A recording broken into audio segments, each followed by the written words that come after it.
बिस्मिल्लाहिर्रहमानिर्रहीम एंड अस्सलाम वालेकुम। मैं हूँ फरहानवर और आप देख रहे हैं इजी कुकिंग विद फरहानवर।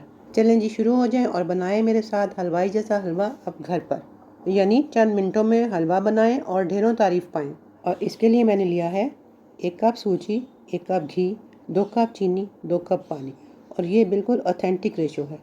और मज़ीद हलवाई से लुक लाने के लिए मैं इसमें येलो फूड कलर ऐड करूँगी, सिर्फ 2 पिंचेस। बस अब गैस ऑन करें, पैन को स्टोव पे रखें, घी डालें सूजी की मिकदार के मुताबिक, और कोशिश करें कि हलवा घी में बनाएं।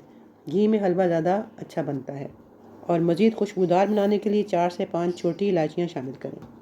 घी गर्म हुआ तो मैंने सूजी शामिल कर दी, और अब सूजी को मैंने दरमियानी आंच पे इतना भूनना है कि इसका कलर चेंज हो जाए, जैसे इस तरह, ये देखें। और जब अच्छी सी खुशबू आने लगे और कलर गोल्डन हो जाए तो अब आप ऐड करें 2 कप चीनी।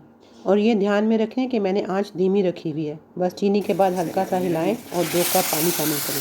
अब जब पानी शामिल करेंगे तो आंच को तेज़ कर दें, और जब मैंने पानी ऐड किया तो मैंने आंच तेज़ कर दी और 10 मिनट तक इसको तेज़ आंच पर पकाऊंगी। और अब हमने इसको इतना पकाना है कि ना ये बहुत पतला हो और ना बहुत गाढ़ा। और ये देखें, फूड कलर ऐड करने से आ रही है ना बिल्कुल हलवाई जैसे लुक। बेहतरीन हलवा तैयार है, बस चूल्हा बंद कर दें। और ये मेरी गारंटी है कि इसको जो भी खाएगा तारीफ़ किए बगैर ना रह सकेगा। अब इतना उम्दा और आला हलवा बनाना सिखाया है तो लाइक शेयर तो बनता है ना। जब लाइक शेयर करेंगे तो सब्सक्राइब भी करते जाएं। और सिर्फ खुद आपने ही नहीं करना, बल्कि अपनी फैमिली और अपने सर्कल में भी करवाएं। आपके कीमती वक्त का बहुत शुक्रिया। इजाज़त चाहूँगी। अल्लाह हाफ़िज़।